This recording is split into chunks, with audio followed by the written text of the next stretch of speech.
Well, a lot of people are out celebrating the holidays and the festive season, and it's so much fun, and they're shopping and they're wrapping, and everybody just seems like they're in this joyous time of their year.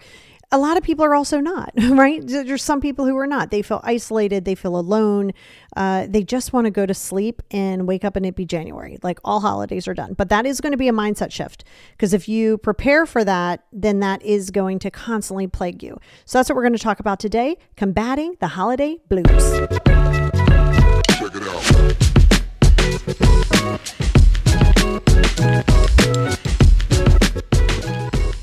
Hey, everybody, and welcome back to the Positivity Experience. It is your girl, Lori, and we are in December. I cannot even believe it.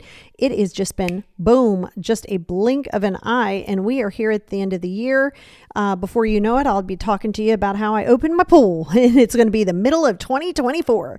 And for some of you might think, yeah, that's really what I want. But today we're going to talk about the holiday time and how it can not always be festive for some. And this week on Patreon, you're really going to get a really good worksheet on some areas that you can really start to expand in, so you can not be so depressed and sad and anxious and stuff around the holiday. So if that is your jam, I know a lot of you are already on Patreon. You're going to get your worksheet like you always do. If you do want to start getting the worksheets and you get all of the past worksheets as well, feel free to jump over to patreon.com/the positivity experience, or you can go anywhere that you're getting this podcast right now in the show notes, and there is a link right there, and you can click it, and then that gets you a whole extra podcast. So, but yes, so welcome, guys. Welcome to December. I am really happy that you're here, and I really was excited to do this topic. And it's funny because just recently, a lot of people are like, "Hey, could you do a podcast on this?" And I was like, "Oh, yeah, it's already on my list to do." And remember, a lot of this is going to come down to a mindset, right? Before I even start getting into the five, there's five areas I'm going to talk to you about where most people feel the most sadness, depression, blues, stress around. And we're going to talk about them. But before we hop into them, I really want you to remember this is all still a mindset, right? There are people that come October, they're like, oh God, it's the holidays. Oh, here comes that time. Well, yeah, if you keep setting yourself up to say, oh, I hate this, I hate this, I hate this, I dread this, I hate this, I dread this, then guess what? That's what's going to happen, right? You have to remember, and like I said, I'll say this in just about every podcast, your mindset is the key to life. Right? Are things always going to be as you want them to be? They are not. Is every day going to be sunshine and roses? It is not, but it's how you respond to it. And this situation is no different. And honestly, in many ways, it's time to really, really pull that out. And so one thing to keep in mind is that as we go through them, you have to understand a lot of the holiday stress, I didn't say all of it, but a lot of that holiday stress is also coming from this sense of what you think should happen, right? And that is what we're going to talk about with number one, okay? Number one is unrealistic expectations. That's right. Now we know your expectations can be problematic at any time, by the way, not just at the holidays, but it can be problematic at any time, but especially around the holidays. Right? So you might drive by your neighbor's house or a person's house, and it's just so pretty outside. The lights are up. They've got all their wreaths up. Like it is just absolutely like Christmas vomited on their yard. Like it is that beautiful. Well, believe it or not, you can think, oh my God, I want to do that. Well, it's great that you want to do that. But A, it costs money. B, do you have the time? Right? It's not going to be up year round. Right? Like you don't keep it up year round. So do you have the time to do it? Do you want to put the effort into it? And then what happens is you might look and you go, and I've seen this a lot too. Yeah, well, you know what? If I had my own house, I would totally decorate it all the way up. It would just look like a Hallmark store. Okay, you're doing that thing again, right? You're doing that thing where you say, if I had this, then this, right? You're always moving the goalpost of what's going to make you quote unquote happy. So a lot of times what your decorations, believe it or not, when you see people decorating, when you see this like holiday sort of brightness and cheer, sometimes you feel almost obligated to keep up with that. And guess what? You don't have to. See, the unrealistic expectation that that it's supposed to be absolutely beautiful and meticulous and your tree is supposed to be perfect. Like I love my tree. I kind of do it similar just about every year, and every third or fourth year I change up the color of the tree that I do, like, you know, the decorations I put on it, but I do that for me. I don't do that for anybody else. And, you know, another thing that comes along with that is this sense of joy, right? When you watch Hallmark shows or you watch things around the Christmas time and everybody just looks so happy. They're ice skating, they're holding hands, everybody's in love, we're laughing. Oh my God, we're spending so much cheer. It's Christmas morning around the tree. Okay. Again, it is television. It isn't always going to be that way. Your joy isn't always going to be a thing every single day, especially around the holidays. So I think too, you play out this scenario of what you think it should look like. I should have a partner. I should have matching pajamas. You don't have to do that, by the way. It's really fine to not have matching pajamas. I promise you. And I want to wake up and there's going to be all these presents under the tree because Santa's going to come visit me. Okay. A lot of that is still you also going back to the time that maybe you didn't have it. Maybe you did have it and then you didn't have it. And now you're like, oh my God, I long for it. Or maybe you never had it in the first place. Maybe you always longed for it, which is you're doing that thing again where you're going, oh my God, I'm bringing my past into today. And if I had this, I would feel so fulfilled. It's just another holiday. I mean, it's just another day. The holiday is just another day. I think everybody makes it bigger than it needs to be. And I want to tell you a brief little story on when I was in the city, when I was in New York. In my 20s, I was pretty much alone. Like I had 2 roommates, but you know, they all would go different places for the holiday. So it was usually just me, you know, it was me usually always on Christmas Day or Christmas Eve, mostly by myself.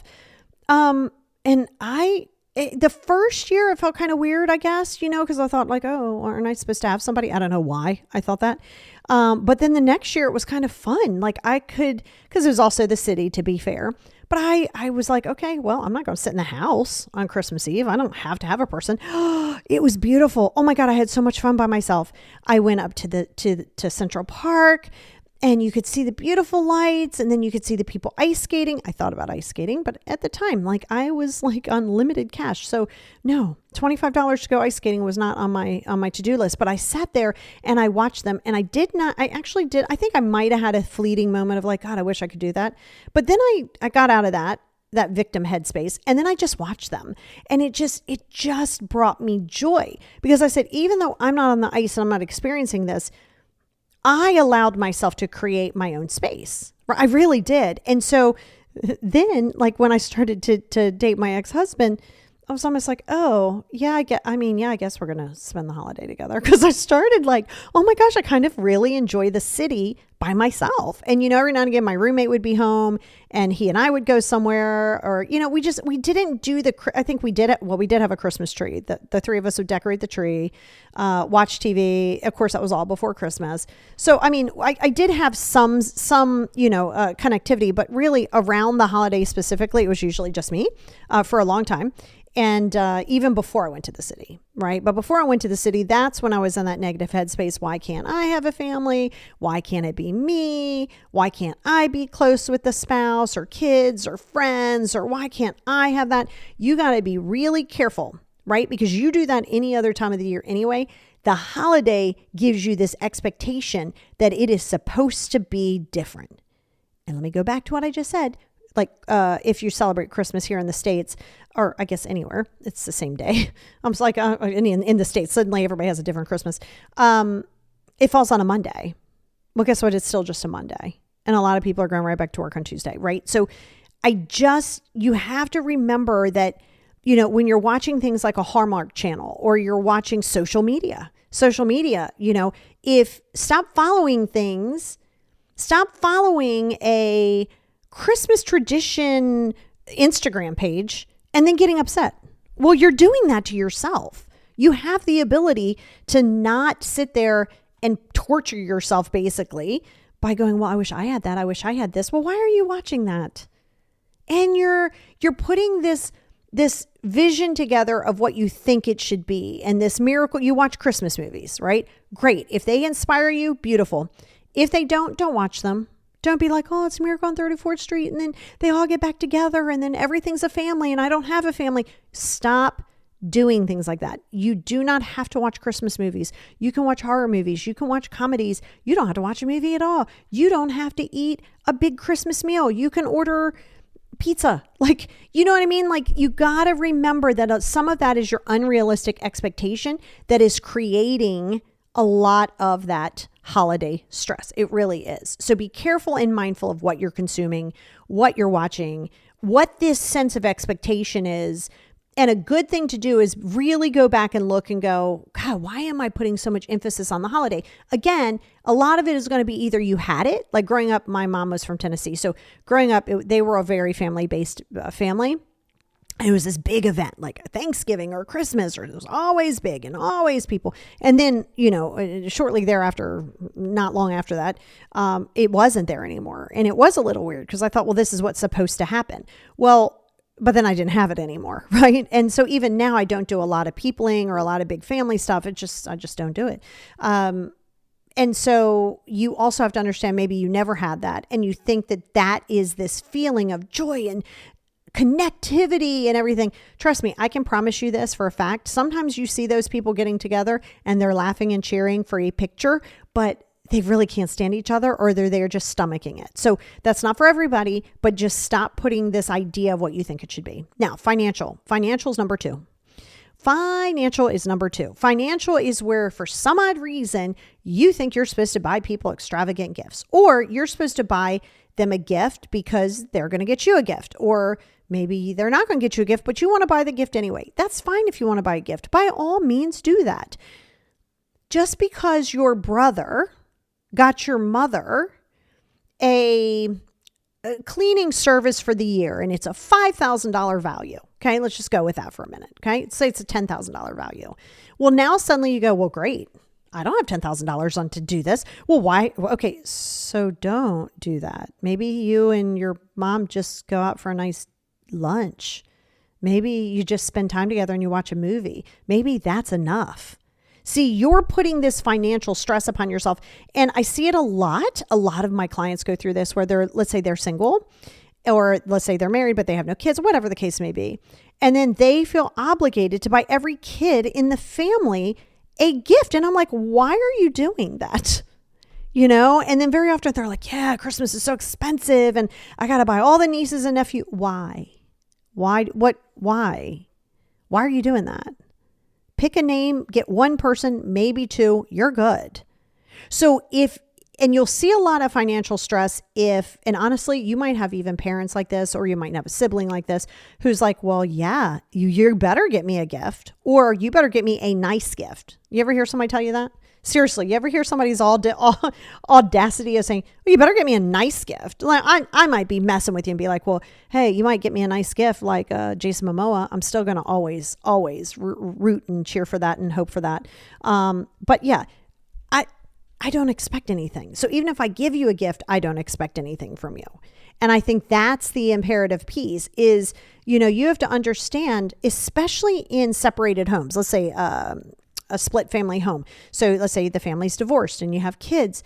Now suddenly it becomes a competition. Oh, I got them the 4-wheeler that they wanted and we're going to Disney and we're doing all of those things. Man, let them win the day. Let them win the day. See, you have to understand, remember, if you're dealing with small children, 7, 8, 9, 10 years old, yeah, they're going to go where the money is. You're going to have to accept this. You might not have the same means as this person who's going balls to the wall, like expending spree. But down the road, the times that you spend and the memories that you make are going to be very, very memorable to the person. You're just going to have to be okay with sometimes the person, if that's what the person needs to do to win the day, go ahead. Because what you don't need to do is you don't need to go into financial restraints, right? Into some weird financial ruins because you decided you wanted to keep up and now you have to go put everything on a credit card. And stop doing that. And don't explain your why.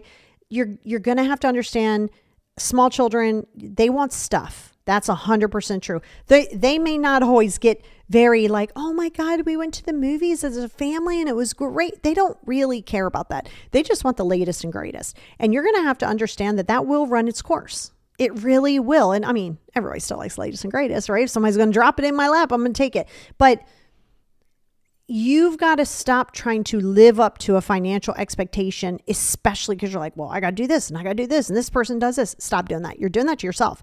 You're doing that to yourself. If somebody wants to say something, let them. And then you have to be careful. And this goes back on you, where you have to be careful and be like, oh, well, why'd my brother get my sister my sister got a great pair of earrings. He got me some fuzzy socks. So what? He didn't have to get you anything, right? Which goes into the next one, which is number 3, which is comparison. That's comparison, right? Here is a huge, huge issue. So think about the 2 things I just explained. How could you not be stressed, right? But again, these are things that you very often do to yourself, because what happens is you're either looking for this connectivity and this family and this love and this kindness, and then you want gifts and you want to be able to spread the love, but then you don't, trust me, that already created enough stress. Now we're going to add in comparison. Number 3 is comparison. Well, just because your brother's family they go skiing and they do all of these things and they have so much fun, and then your partner doesn't really want to do those things, and now you get upset because now you're comparing. Or, well, they really had a really great holiday party. I think I want to throw a holiday party. Okay, throw a holiday party. Well, I kind of want to get it catered like they did, because it kind of goes into financial too. But it's this comparison, right? Again, and I use this example a lot because it is a fact. I'm telling you, it is a fact. Just because you see people who look like they're super duper happy on social media in their cute little matching reindeer pajamas with their cute little headband that has a cute little reindeer ears on it, that does not mean that all good is in the hood. And you gotta get okay with that. You are only seeing it from what you don't have. Remember that. You're seeing in somebody else what you don't have. So instead of sitting there and going, okay, well, what do I want for me? You might not even think, you might think you want what they have. You might not want what they have. You might not want a 6,000 square foot house, because you might not want to take care of it. You might not want to have to deal with the upkeep. You might not want to, in your mind, you're like, oh God, that'd be nice. Be careful what you ask for. I'm going to tell you that. Be careful what you ask for. You just might get it. And you think, yeah, that's what I want. Be very, very careful of what you ask for, because you think that you're trying to, if I get this, I'll be happy. If I do this, I'll be happy. Now you're moving the goalpost again. And just because somebody else has it doesn't mean it's going to make you happy. So you got to be careful of what you're comparing. Look at me in my situation. I don't have a house. I don't have a spouse. Okay. But you're here and it's just a Monday, or it's just a whatever day the holiday is. You're okay.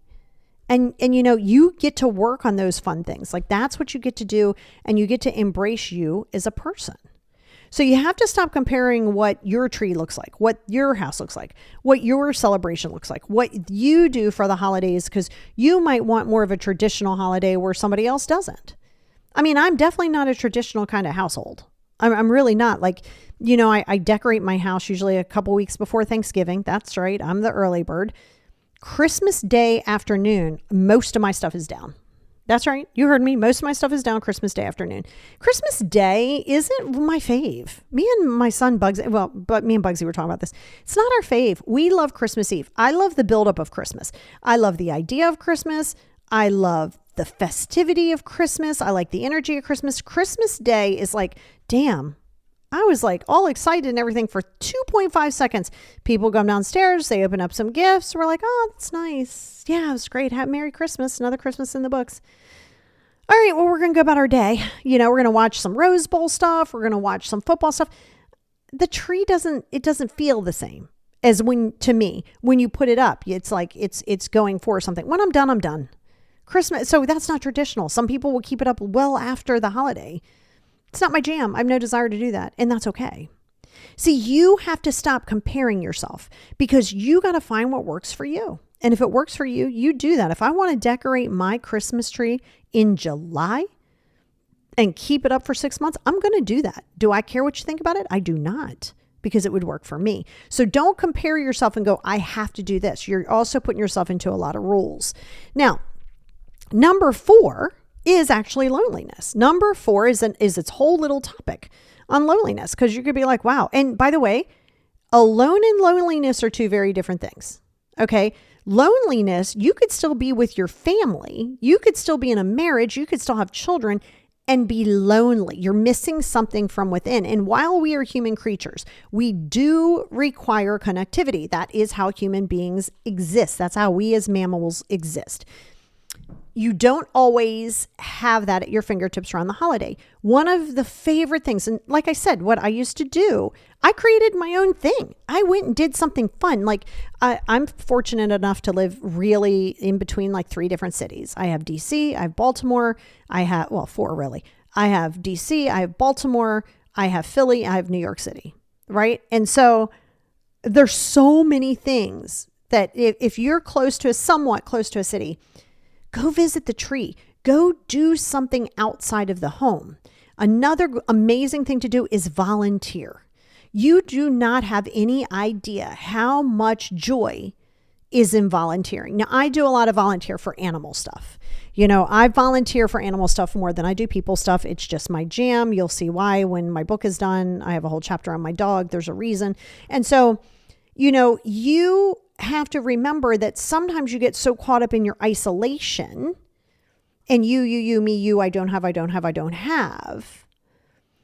But when you go out and you create a connectivity by volunteering, it is amazing. You can even talk to your local fire department, believe it or not. Most fire departments, if you go, hey, are you guys doing a toy drive? I'd love to help with the toy drive.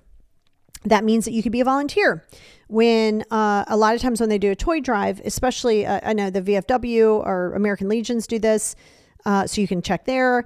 Also, a lot of fire departments do this, where I'm sure you've seen it, where you go somewhere and you bring either a wrapped gift or a brand new gift, and that all goes somewhere, right? Typically, I remember when my son and I were living actually in Siena. It's when I first had her. So this is like 16 years ago. I was just really on this journey.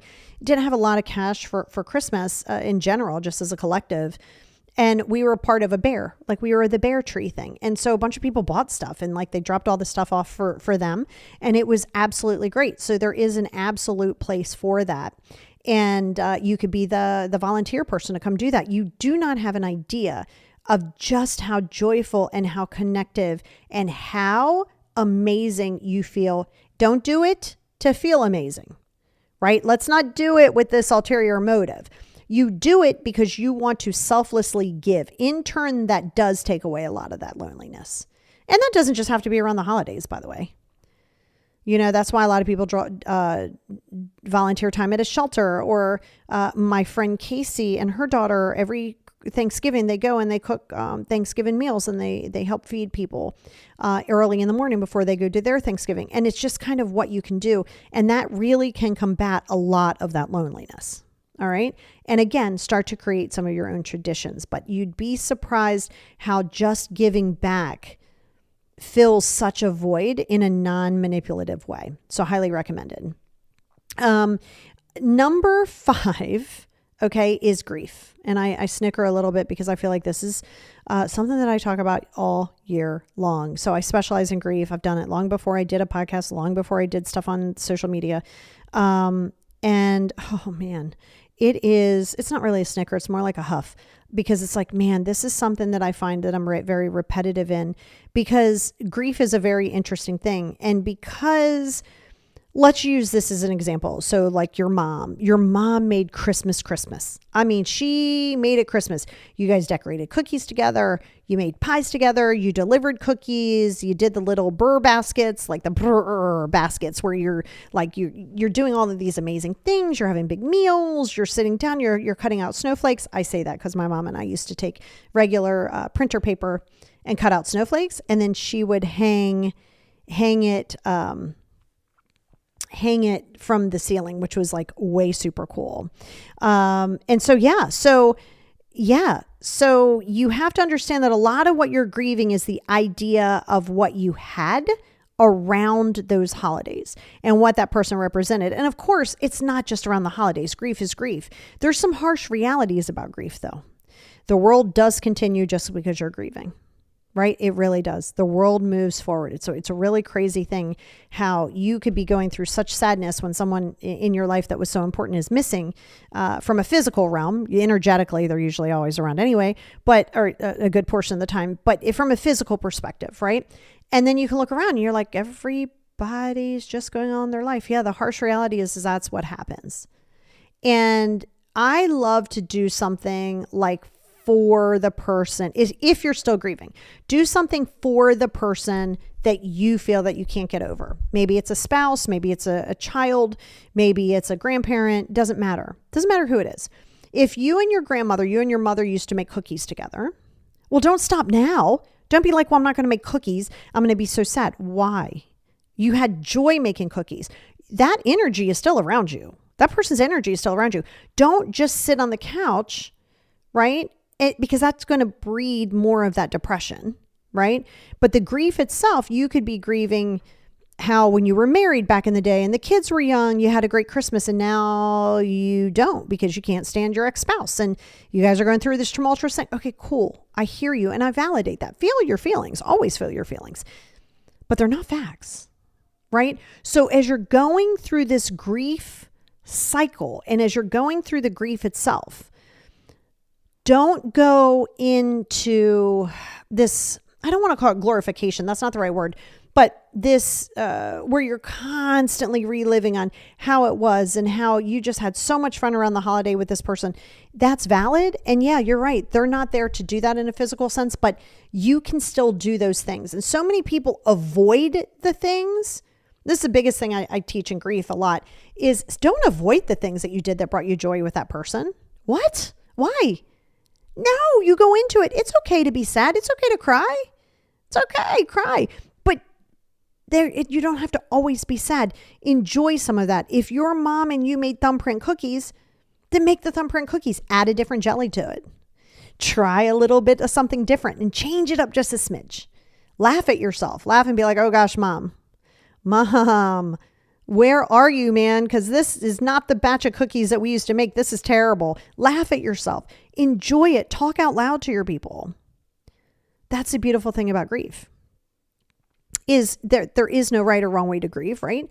And that's important for you because just because you might be miserable this holiday season because your grandmother passed away and your sister's out having the best time of her life, that doesn't mean that you loved your grandmother anymore. People process death very differently.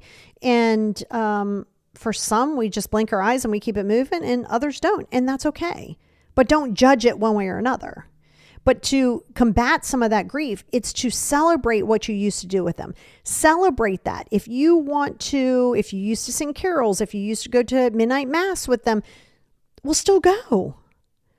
Keep them close to you in your heart. Write about it in your journal. Those 5 journals, go out to my YouTube, look under the 5 journal series. Highly, highly recommend that you make sure that is what you're doing, right? You got to make sure that you're doing your 5 journals. It's so very important, right? And it's okay to miss people.